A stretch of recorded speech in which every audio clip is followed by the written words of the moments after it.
4페이지에 있습니다.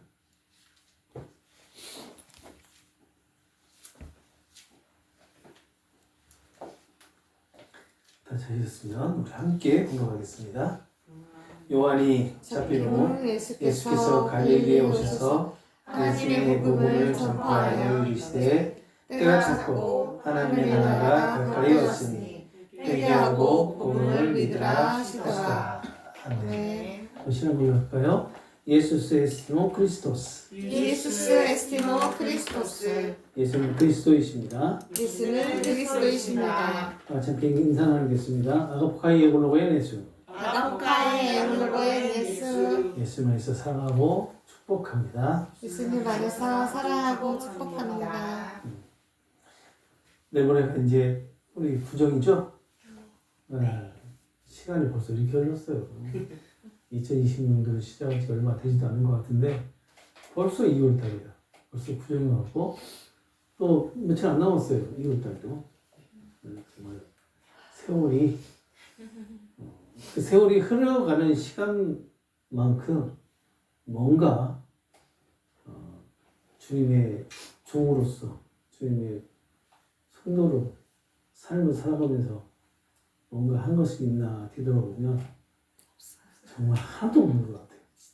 뭘 했는지도 모르겠는데 세월이 이렇게 흘러버렸어요. 참 안타깝습니다.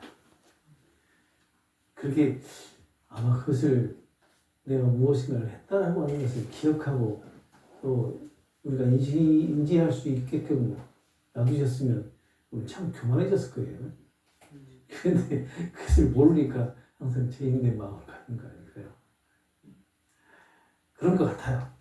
우리가 만약에 기억했다면 나 이것도 했고 이것도 했는데 그래서 내가 기억을 못하니까 나는 왜 이 모양 이 꼴이지? 그래서 항상 그런 죄인된 마음으로 낮아질 수 있게끔 인도하시는 것이 아니겠느냐 라는 그런 생각을 해봅니다. 우리가 지난주에 강야에서 시험을 이기신 예수님을 살펴보았죠.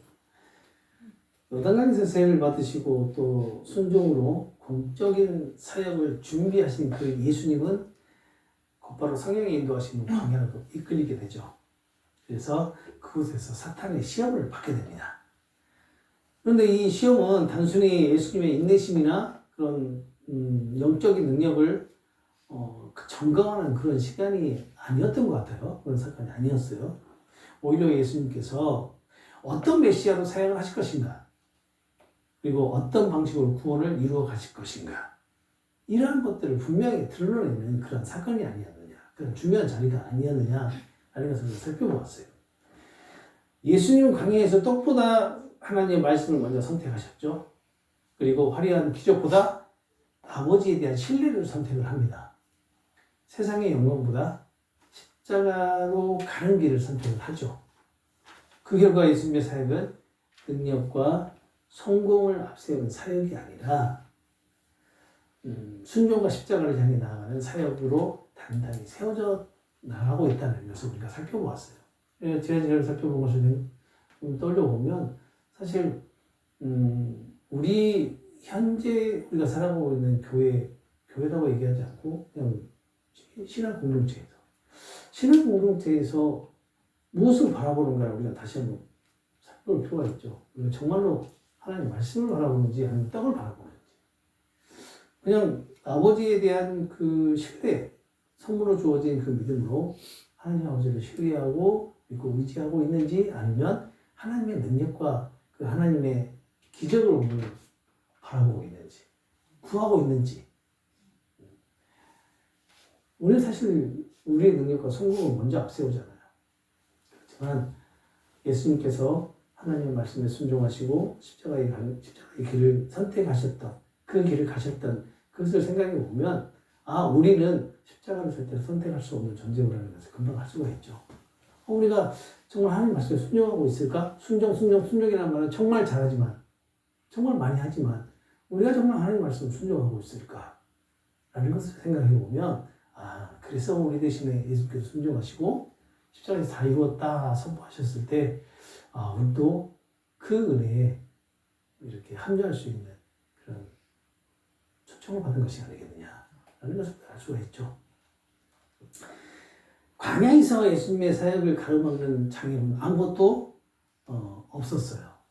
물론 사탄은 시험을 했지만 예수님께서 하나님과의 언약을 지키시기 위해서, 언약을 성취하시기 위해서 나아가는 발걸음은 그 누구의 방해도 받을 수 없었습니다. 오히려 예수님의 사역이 어떤 성격과 어떤 방향을 가진 사역인지 분명하게 보여주는 사건이 바로 광야에서 시험 사건이었다라고 할 수 있죠. 그리고 준비하는, 복적인 사역을 준비하는 그런 자리였다라는 것을 알 수가 있었습니다. 이렇게 광야에서 예수님의 사역의 방향이 분명히 정해진 후에 오늘 본문에서 말하는 예수님의 사역이 어떻게 세상 앞에 드러나기 시작하는지를 짧지만 분명하게 전하게 됩니다. 마가는 오늘 본문에서 이렇게 말을 하죠. 요한이 잡힌 후 예수께서 갈릴리로 오셔서, 자 이제 갈릴리로 오게 됩니다. 하나님의 복음을 전파하여 이르시되, 자 비로소 하나님의 복음을 전파해요. 그 복음이 뭐라고 얘기를 합니까? 때가 찼다. 그리고 하나님 나라가 가까이 왔다. 회개하고 복음을 믿어라. 자, 어떻게 보면 하나님의 복음을 전파하는 첫 복음이에요. 예수님께 첫 번째로 선포하신 복음입니다. 때가 찼고 하나님 나라가 가까이 왔으니 회개하고 복음을 믿어라. 한마디로 말하면 지금 예수님께서 전하시는 이 복음, 첫 번째 복음이 뭐예요? 하나님 나라예요. 하나님 나라. 잠시 후에도 이 하나님 나라에 대해서 다시 얘기하겠지만 제가 왜 하나님 나라를 강조하는지 한번 생각해 보시기 바랍니다. 이 말씀은 광야의 시험이 끝난 뒤에 예수님의 사역이 세상 앞에 처음으로 선포된 복음이라고 말씀드렸죠. 다시 말해서 광야에서 이미 방향이 확정된 사역이 이제 갈릴리에서 말씀의 선포로 본격적으로 나타나기 시작한 것이에요. 여기서 우리가 놓치지 말아야 할 중요한 사실이 있습니다. 뭐냐면 하나님 나라가 가까이 왔다라고 선포하실 때 그 나라는 갑자기 등장한 나라일까요? 아니겠죠. 창세전부터 준비된 나라가 때가 되어서 세상에 드러났다라는 것을 의미하는 겁니다. 그 하나님의 나라는요, 십자가를 피하는 나라가 아니라 십자가를 향해 나아가는 나라예요. 그리고 회개와 믿음을 요구하지 않는 나라가 아니라 회개와 믿음으로 들어가는 나라란 말이에요. 능력과 성공으로 드러나는 나라가 아니라 예수님의 순종을 통해서 나타나는 나라라고 할 수가 있는 겁니다. 그 나라는. 그 하나님의 나라는요, 인간의 욕망을 만족시키는 그런 나라가 아니죠. 하나님의 뜻과 다스림이 분명하게 이루어지는 나라가 바로 그 하나님의 나라입니다. 예수님은 이 나라를 선포하신 거예요. 그런데 예수님이 이 땅에 오셔서 첫 번째 하나님 나라를 선포하셨는데 그 하나님 나라를 선포를 받은 하나님의 백성들은 무엇을 생각했을까요? 그렇죠. 세상의 영광을 생각했단 말이에요. 그러니까 내가 살고 있는 이 나라의 영광을 요구를 하게 됩니다. 예수님한테. 그걸 바라보게 된단 말이에요. 그걸 꿈꾸게 돼요. 그래서 우리가 복음서를 보게 되면 자꾸 예수님과 제자들 사이에서 엇박자가 나죠. 예수님께서는 이렇게 얘기하시는데 제자들은 엉뚱하게 동문서답을 한단 말이에요. 이 엇박자 나는 이유가 뭐냐면 예수님께서 줄곧 말씀하시는 것은 하나님 나라에 대해서 말씀을 하세요. 그런데 이 제자들은 뭘 대해서 얘기해요? 세상 나라에 대해서 얘기를 해요. 내가 살고 있는 세상 나라. 그러다 보니 이것이 서로 매칭이 될 수가 없는 구조로 이루어집니다. 복음서예요. 아이러니하게도 근데 이게 말이 안 되는 것 같은데 우리 성경을 읽어보면 말이 되게끔 이어져 가요. 결국 하나님 나라는 언제 제자들이 이해를 하게 되냐면 오순절 성령 강림 이후에 하나님 나라에 대한 것을 이해를 하게 돼요. 참 오래 걸렸죠? 어떻게 보면 우리 책으로 보면 뭐 거의 이제 끝나가는 무렵에 이 책이 끝나가는 무렵에 이 제자들이 그것을 깨닫게 되니까 사실 근데 뭐 시간 따져보면 3년이에요. 기다려요. 3년인데 3년 좀 지나서 그 이후죠. 그런데 여전히 하나님이신 예수님이 이 땅에 오셔서 하나님 나라를 선포하심에도 불구하고 그 하나님 앞에서 앞에서 그 말씀을 듣는 자들 역시 그 하나님 나라를 인식하지 못하고 알지 못했다라는 거. 그러니 우리 같이 하나님을 보지도 못하고 얼굴을 알 수도 없는 이런 상황에서 하나님 나라가 계속 선포됨에도 불구하고 하나님 나라를 정말로 하나님 나라, 참 하나님 나라를 우리가 인지하고 인식할 수 있는 가능성이 얼마나 있을까? 없겠다라는 거죠. 그래서 교회에서 지도자들이, 목사들이 이 연구를 하고 해서 말씀을 전해드릴 때, 그럴 때, 그때를 통해서 하나님 나라를 경험하게 되는 게 아니겠느냐 싶어요. 그런데 그 연구가 엉뚱하게 되면 어떻게 돼요? 나만의 나라를 계속해서 만들어가고, 나만의 하나님을 꿈꾸고, 나의 하나님 나라를 만들어서 결국은 어떻게 됩니까? 자기 의기에 빠져서 하나님이라고 부르지 않게 되는 그런 경우가 생기게 되죠. 우리가 구약에서도 그걸 많이 경험했잖아요. 하나님께서 이스라엘 백성들을 인도하셔가지고 시내산 밑에까지 인도했더니 거기서 뭐래요? 한금성화지를 만들어 놓고 그 한금성화지가 우리를 애국에서 이끌어낸 하나님이라고 얘기를 하잖아요. 자기들만이 하나님인 거죠. 바로 우리 지금 오늘 살아가고 있는 그리스도인들은 이 자기들만을 위한 하나님을 만들어내면서 살아가고 있잖아요. 그래서 오늘 우리가 듣게 되는 이 하나님 나라가 가까이 왔다는 선포는 단순히 종교적인 메시지가 아닌 것 같아요. 광야에서 순종으로 승리하신 그리스도께서 어떤 나라를 어떤 방식으로 누구를 위해 가져오셨는가? 어떤 나라? 하나님의 왕이 되시는, 우리를 다스리는 그런 나라가 되겠죠. 어떤 방식? 예수 그리스도의 순종과 십자가를 통해서 은혜로 임하는 그런 나라. 누구를 위해서요? 언약 백성들을 위해서. 그 언약을 성취하기 위해서. 그 언약의 성취로 인해서 임하는 나라. 그 나라를 가지고 오셨는지를 분명하게 보여주는 복음의 핵심을 선포하는 것이 아니겠느냐라는 겁니다. 오늘 본문을 더 깊숙이 살펴보기 전에요. 우리 자신에게 한번 질문을 해보시기 바랍니다. 예수님이 선포하신 하나님 나라는 과연 어떤 나라입니까? 우리가 인지하고 있고 우리가 알고 있는 하나님 나라.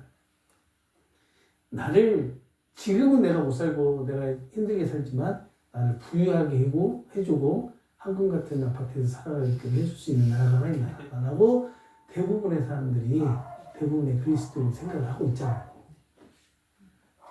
그런데 그게 아닌 것을 아시면서도 은근히 그것을 생각을 하죠. 왜요? 지금 내가 살고 있는 현실이 너무 힘들고 너무 힘드니까 결국 바라보고 있는 이상향은 내가 바라보는 하나님 나라는 어떤 나라예요? 내가 지금 이 현실보다는 정반대의 나라를 바라보게 되잖아요. 생각하게 된단 말이에요.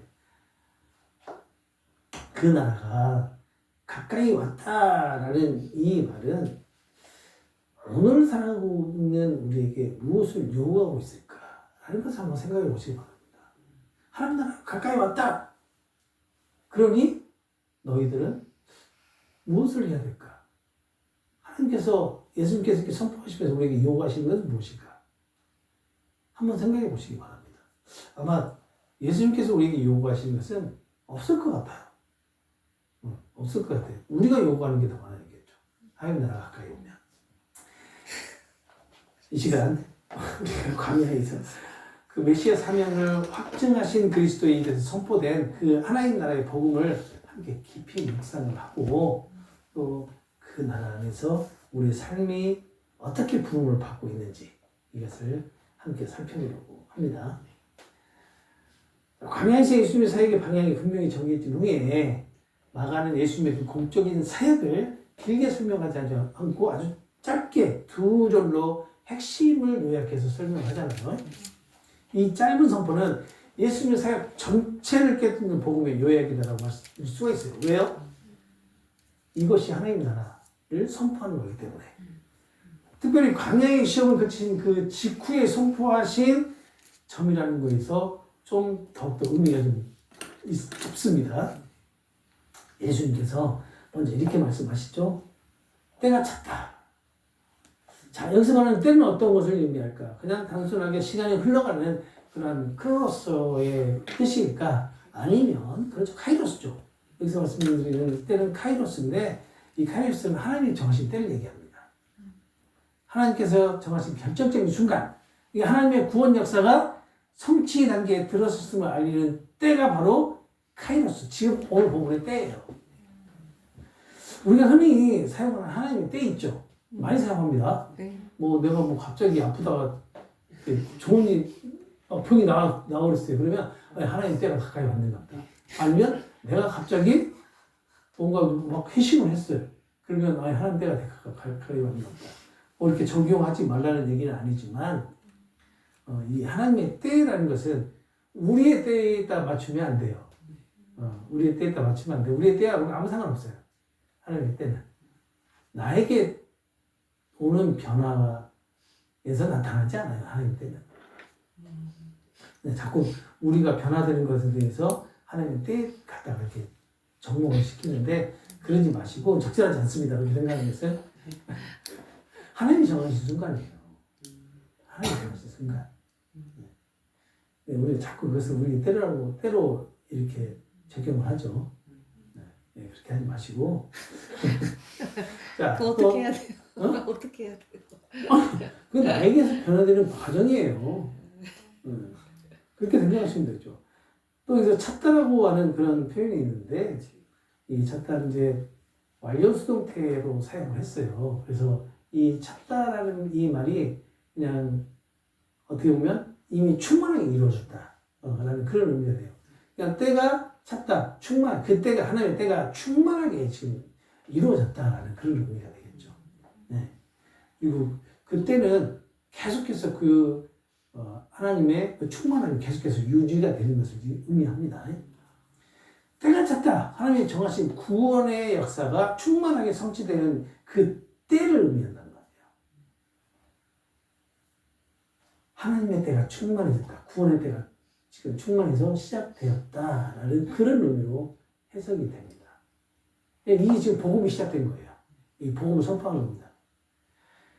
개혁주의 신학자 중에서 한 사람은 때가 찼다라는 이 표현을 이렇게 설명을 해요. 예수님은 하나님의 나라가 이제 막 가능성으로 시작되었다고 말씀하신 것이 아니라 자신의 등장과 사역을 통해 하나님의 구속개혁이 결정적으로 실현 단계에 들어갔음을 선언한 것이다. 라고 얘기를 합니다. 이해가 되세요? 이해가 안 되세요? 다시 한번 읽어드릴게요. 하나님 나라가 이제 막 가능성으로 시작된 것이 아니라 하나님 나라가 이제 막 지금 가능성으로 시작한 것이 아니라 예수님 자신의 등장과 사역을 통해서 하나님의 구속 계획이 결정적으로 실현 단계에 들어갔음을 선언하는 것이다. 라는 얘기예요. 저는 이 말에 전적으로 동의합니다. 오늘 말씀에 때가 찼다라는 이 말씀을 통해서 그때 갑자기 하나님 나라가 등장한 것이 아니라 이제부터 하나님 나라가 올 거야, 임할 거야 라는 그런 가능성을 지금 나타내고 있는 것이 아니라 이미 창세전부터 준비가 되었잖아요. 그렇지만 창세전부터 준비가 되었던 하나님 나라가 예수님께서 사역을 시작하는 그 시점에서 이미 이제 드러나기 시작을 했다라는 거예요. 이렇게 표현을 하더라고요. 이 신학자는. 그러니까 예수님의 선포는 때가 되었으니 이제 곧 무엇인가 시작될 것이다 라는 그런 의미가 아니라는 거예요. 하나님께서 오래전부터 계획하신 구원이 이제 실제로 실행되기 시작됐다 라는 그런 의미다라고 할 수 있는 겁니다. 그러면서 예수님 또 이렇게 말씀하죠. 하나님 나라가 가까이 왔다. 아주 중요한 얘기입니다. 하나님 나라를 선포하는 거예요. 중요한 말이죠. 여기서 가까이 왔다라는 동사는 단순하게 미래를 표현하는 그런 동사가 아니라 이미 시작되었고 지금도 그 효력이 계속해서 있음을 나타내는 그런 표현이에요. 이미 시작되었다. 그러니까 하나님 나라는 아직 오지 않는 그냥 먼 미래의 이야기가 아니라 예수님 안에서 이미 시작되었다는 거예요. 그리고 언약 백성의 삶 가운데 실제로 역사하고 있는 현실이다라는 겁니다. 지금 역사하고 있다는 거예요. 여기서도 중요한 문제가 있어요. 예수님이 말씀하신 그 하나님 나라가 어떤 장소나 정치적인 제도를 가리키는 것이 아니다라는 사실이죠. 그럼 그 하나님 나라는 뭐예요? 우리 개혁주의 전통에서는 하나님 나라는 이렇게 표현을 합니다. 하나님의 주권적인 통치다. 다시 말하면 하나님께서 왕으로 우리의 삶을 실제로 다스리시며 구원을 이루어 가시는 그런 현실이다 라고 표현을 해요. 하나님 나라. 하나님 나라는 우리가 눈으로 볼 수 있는, 우리가 만질 수 있는, 그렇게 정의를 내리지 않고 우리를 통치하시는, 우리를 다스리시는 것으로 하나님 나라를 우리 개혁주의에서는 정의를 해요. 내가 만약에 지금 예배도 드리고 찬송도 하고 기도도 하고 교회도 다니지만 내가 하나님 나라의 통치 안에 있지 않다라고 생각하시는 분들이 있다면 그런 분들은 그리스도인이 아니신 거죠. 하나님의 부름을 받지 않으신 거죠. 그렇지만 내가 교회는 나가고 있지 않지만 이 세상 가운데에서 내가 하나님의 통치 가운데 있다라고 느끼시는 분들이 없을까 있을까요? 있어요. 있어요. 그분들은 하나님의 언약 백성이 맞습니다. 왜냐하면 나도 모르게 하나님의 통치를 인정하는 거거든요. 고백하는 거예요. 그리고 그런 마음을 갖는다는 그 자체가 하나님의 은혜가 임했기 때문에 그런 마음을 갖게 됩니다. 성령이 우리 그분께 임했기 때문에 그런 통치 가운데 살아가고 있다. 내가 하나님의 다스림 가운데 살아가고 있다라고 고백할 수 있는 거거든요. 그분이 교회를 나오지 않는다고 해서 언약 백성이 아니다라는 그런 표현을 잘못된 거죠. 그러니까 우리가 전도를 하면서도 제가 여러 번 말씀드렸는데 교회 다니세요라고 물어보면 안 돼요. 예수님을 믿으십니까? 라고 물어봐야죠. 교회 다니시는 분들을 계속 만들어내면 안 됩니다. 예수 믿는 분들을 찾아야죠. 그렇죠? 자, 칼빈은 또 이렇게 얘기했더라고요. 이 표현에 대해서 하나님의 나라는 사람들의 눈에 보이는 그런 왕국이 아니고 하나님께서 그리스도를 통해서 죄와 사망을 다스리기 시작하신 통치의 질서이다. 칼빈은 얘기를 합니다. 특별히 광야에서 사탄이 제시했던 그 나라는 힘과 영광을 단번에 장악해버린 그런 나라였단 말이에요. 그렇지만 예수님이 선포하신 하나님 나라는 뭐예요? 십자가를 통해서 임하게 되는 그런 나라죠. 순종을 통해 완성되는 그런 나라를 말하고 있어요. 그래서 예수님이 선포하신 하나님 나라는요, 이미 완전하고 온전한 사람들을 부르는 그런 상황이 아니죠. 어떻게 보면 자기 스스로 걸어왔던 그 길을 내려놓고 하나님의 다스림 앞에 서도록 부르심을 받는 그런 자들이 가는 것이 바로 그 하나님의 나라인 것입니다. 어떻게 보면 이것이 예수님이 감당하실 사역이다라고 볼 수가 있어요. 전체적인 예수님의 사역을 통해서 보면 하나님 나라를 선포하시고 언약 백성들을 그 하나님 나라로 인도하시는 사역이 주 목적이 되지 않을까. 이것을 통해서 복음서에서 예수님께서 말씀하신 모든 것들, 그리고 보여주신 기적과 그리고 표적들, 이러한 것들이 무엇을 향해서 나아가고 있는지 우리가 알 수가 있는 겁니다. 그것이 바로 하나님 나라예요. 표적이 나타내는 것도, 모든 기적들이 나타내는 것도, 그리고 예수님께서 말씀하셨던, 비유로 말씀하셨던 모든 것들도 보면 최종 목적지는 어디예요? 하나님 나라였어요. 하나님.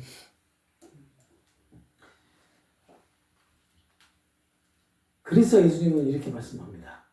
회개하고 복음을 믿으라. 여기서 회개라는 이 헬라어가 단순하게 후회나 감정 변화를 말하는 것 같지는 않아요. 우리의 생각과 삶의 방향 자체가 완전히 전환되는 것, 근본적으로 전환되는 것. 이것을 지금 의미하고 있는 거예요. 그러니까 제가 회개라는 그런 단어를, 물론 모든 목사님들은 회개라는 단어를 많이 사용을 합니다. 그런데 우리가 구원에 있어서 회개는 딱 한 번 이루어지죠. 딱 한 번 이루어집니다. 그런데 우리가 무엇인가를 조금만 잘못해도 회개라고 표현을 해요. 저는 그게 정말 맞는 표현이니까. 회개라는 표현이 방향 전환이잖아요. 우리가 제 방향으로 가다가 하나님의 방향으로 전환되는 건데 이미 다 구원받았다면서요. 그렇다면 그분들에게 매일매일의 삶 가운데 나타나는 그런 제약됨들을 회개라고 표현을 해야 될까라는 그런 생각을 해봤어요. 적절하지 않다. 그럼 어떻게 표현하는 게 맞을까? 한번 고민 한번 해볼까요? 반성? 뉘우침? 양심의 거림? 그렇게 우리가 표현할 수 있잖아요. 우리가 제약됨은 바뀌지 않아요. 그런데 이미 우리가 그 제약 가운데에서 우리가 회개함으로 방향이 전환되어서 우리가 그 의의 길을 걸어가고 있어요. 그렇지만 우리가 이 세상 가운데 살아가면서는 수없이 많은 제약 가운데 노출되어 있단 말이에요. 그래서 제약된 삶을 살아요. 그 제약들은 하나님께서 우리에게 묻지 않겠다라고 말씀하셨잖아요. 그것도 물으실까요? 아니요. 그래서 우리가 마지막 심판 때 가면은 너는 몇 월 며칠 날 무슨 죄를 제약된 행동을 했으니까 너는 이것 때문에 벌점이 있어. 그러니까 넌 천국에 못 갈 것 같아. 이렇게 말씀하실까요? 그러니까 말이 안 되잖아요. 그런 제약들을 카운트한다는 자체가 좀 이상하지 않아요? 우리가 창세기에 보게 되면 인간의 제약됨을 하나님께서 아시기 때문에 묻지 않겠다라고 말씀하시잖아요. 노아를 통해서. 개혁적 신학에서 회개라는 이 개념은요, 항상 보면 하나님의 통치 아래로 들어가도록 인도함을 받는 그러한 결단으로 이해가 돼요. 자, 그리고 계속해서 보면 믿으라라는 동사가 있죠. 이 믿으라는 동사 역시 마찬가지죠. 우리가 동의하는 것이 아니에요.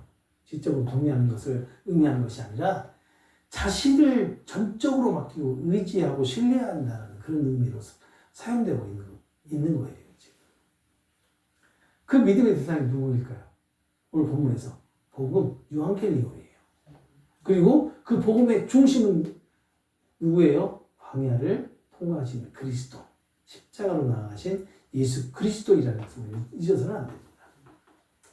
한 신학자는 이 구절을 이렇게 설명해요. 오늘은 좀 신학자들 좀 설명을 좀 많이 해요. 너무 저하고 동감이 돼서 이 예수님의 요구는 도덕적인 그런 결단을 촉구하는 명령이 아니다라고 얘기를 하더라고요. 그러면서 이미 성취되고 진행 중인 하나님 나라에 선물로 주어진 믿음으로 참여하라는 언약적 초청이 아니겠느냐라고 얘기를 해요. 그게 어떤 게요? 회개하고 복음을 믿으라라는 그 표현이 너무 동감이 됐어요. 그래서 제가 오늘 또 이 학자의 이 말을 인용을 좀 합니다. 예수님의 말씀은 너희가 이렇게 하면 잘 들으세요. 하나님 나라가 올 것이다 라는 그런 조건적인 요구를 하시는 게 아니에요. 그렇죠? 하나님 나라가 이미 왔으니 회개와 믿음으로 그 나라로 들어오라는 그리스도의 초청이란 말이에요. 이 모든 선포는 광야에서 이미 방향이 확정된 그리스도의 사역 위에서 나오는 겁니다. 예수님은 떡이 아니라 말씀을 택하셨어요. 기억나시죠? 그리고 기적을 과시하시는 것이 아니라 아버지에 대한 신뢰를 선택했단 말이에요. 영광을 앞당기는 길이 아니라 십자가의 길을 택하셨어요. 그리고 예수님은 언약 백성들의 실패했던 그 자리에서 완전하고 온전한 순종을 이루셨고 그 순종 위에 하나님 나라가 임한 것이에요.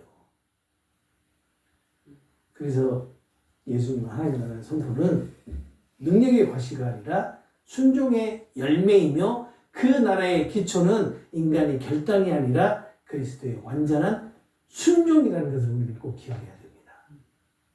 예수님 우리에게 너희가 이 나라를 만들 수 있겠느냐라고 묻고 있는 것이 아니에요. 대신 너희 가운데 임한 그 하나님 나라를 회개와 믿음으로 받아들이지 않겠느냐라고 이렇게 초대하시는 것이라는 것을 잊지 마시기 바랍니다. 여러분 받아줄 수 있겠어요? 이러한 하나님 나라를? 우리 의지로는 절대 받아들이지 못하죠. 그래서 일방적으로 임하는 겁니다. 하나님 나라가. 우리하고 뭐 조건 제시하고 우리하고 타협해가지고 딜을 해가지고 하나님 나라 임하는 것이 아니라요. 우리가 그 하나님 나라를 받아들이지 못하니까 일방적으로 임하는 거예요. 우리에게. 이것이 광야의 시험을 순종으로 승리하신 후에 예수님께서 처음으로 감당하신 사역이에요. 하나님 나라의 선포. 오늘 본문에서 예수님께서 선포하신 하나님 나라가 가까이 왔다라는 이 말씀은요. 아무 준비 없이 던져진 그런 말씀이 아닙니다. 이 선포는 광야의 시험을 이기신 그리스도께서 하신 그 말씀이에요. 그래서 우리의 소망은 우리가 얼마나 잘 회개하느냐, 그리고 얼마나 강하게 믿느냐, 이런 거에 있는 것이 아니라 광야에서 승리하신 그리스도의 순종 안에 있다는 것을 우리는 꼭 기억해야 됩니다. 오늘 살아가고 있는 우리의 삶은 여전히 광야와 같습니다. 우리는 선택의 갈림길에서 앞에 서 있어서 뭐 거기서도 우리가 주저하고 갈망하고 그러죠.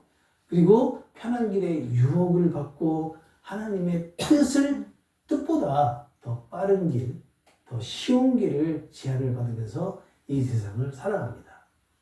우리뿐만 아니라 1세기 성도들도 그랬을 것이고요. 구약의 성도들도 우리와 똑같은 선택의 길에 놓여 있었을 거예요. 그러나 복음은 우리가 광야에서 승리해서 하나님 나라에 들어가는 것이 아니다라고 분명히 말을 하죠. 그러니까 그 선택의 길 앞에서 우리가 하나님을 선택해서 들어가는 길이 아니다라는 것을 얘기하고 있는 거예요. 우리가 광야에서 그 순종으로 승리해서 하나님 나라에 들어가는 것이 아니라 광야에서 승리하신 그리스도 안에서 하나님 나라에 참여하게 되었다라고 복음은 분명히 말을 하고 있단 말이에요. 이 복음은 구약에서도 분명히 얘기를 하고 있어요. 누구를 통해서요? 선지자들을 통해서. 그리고 신약에서는 제자들과 예수님을 통해서도 분명히 이렇게 선포가 되었고 말씀을 하고 있는데도 불구하고 하나님의 백성, 언약 백성들은 어떤 삶을 살았을까요? 그리고 지금 언약 백성들은 어떤 삶을 살고 있을까요? 하나님 나라를 이렇게 기쁨으로 승리하신 예수 그리스도 안에서 들어가고 있다는 것을 알면서도 나의 의의를 나타내고 내가 광야에서 승리했기 때문에 하나님 나라에 들어갈 수 있었다라고 혹시 믿고는 있지 않을까요? 그래서 오늘 예수님 말씀은 이렇게 우리를 몰아붙이거나 정죄하는 그런 말씀이 아니에요. 그러니까 어떻게 딱 보면 오늘 본 말씀이 그래요. 하나님 나라 가까이 왔으니까 너희도 회개해야 돼. 때가 됐단 말이야. 때가 됐어. 이렇게 사용하시는 분도 있어요. 때가 됐잖아. 그러니까 너희들이 하나님 회개하고 복음을 믿고 하나님 나라 들어가야 돼. 라고 이렇게 정죄하는 그런 말씀이 아니단 말이에요. 하나님 나라로 초청하시는 예수님의 사역의 말씀이에요. 초청하는 사역의 말씀. 때가 찼다. 하나님 나라 가까이 왔다. 회개하고 복음을 믿으라. 이 말씀 앞에서 우리는 지금 열심히 달려왔던 그 자기만의 길을 내려놓고 자신의 의와 계산을 내려놓고 그리고 그리스도의 순종에 자신을 맡기고 하나님 나라 안에서 살아가는 참된 믿음의 삶으로 부름을 받은 것이 아니겠느냐라는 것. 이것이 그리스도의 삶이 아닐까요? 그리고 예수님의 사역의 결과가 아닐까요? 예수님의 사역 이야기를 시작한 지 벌써 7주차가 되었어요. 벌써 2달째예요. 그죠? 7주차가 되었는데 지금까지는 예수님의 공적인 사역에 앞서서 예수님의 성육신과 또 준비 사역, 것들을 함께 쭉 살펴보았는데 예수님의 사역은 태초부터 이미 하나님의 뜻 안에서 계획되었고 준비되었다. 그렇게 해서 약속 가운데 다윗의 자손으로 오셨고 또 어린 시절 성전에서 하나님의 아들임을 스스로 나타내셨죠. 그리고 세례를 받으시고 순종으로 완전한 그리스도의 사역을 준비하셨고 그리고 광야에서 시험을 이기심으로 순종과 십자가를 향해 가는 그 길 위에 예수님의 사역이 흔들림 없이 세워지고 준비되었던 것을 우리가 쭉 7주 동안 살펴보았습니다. 그리고 이제 하나님 나라라고 하는 첫 번째 복음을 언약 백성들에게 선포하심으로 예수님의 공적인 이런 사역을 준비하는 과정이 마무리가 되었어요. 그래서 다음 주부터는 약 14주 동안 예수님의 갈릴리 사역을 본격적으로 살펴보려고 합니다. 그 사역을. 그 사역 안에서 나타난 말씀과 그리고 권세와 그리고 또 하나님의 통치이라는 것들을 함께 묵상해 보려고 해요. 물론 14주 동안의 모든 기적들과 모든 사역들을 다 다뤄볼 수는 없을 거예요. 그렇지만 최대한 함께 그 사역들을 함께 나눠보고 은혜를 나누려고 합니다. 허락하신 한주간 삶도 우리 가운데 임한 하나님 나라 안에서 기쁨과 그리고 감사함을 누리시고 언제나 동행하시는 아버지의 사랑 안에서 은혜와 풍성한 날들이 되시기를 주님의 이름으로 소망합니다. 아멘. 이제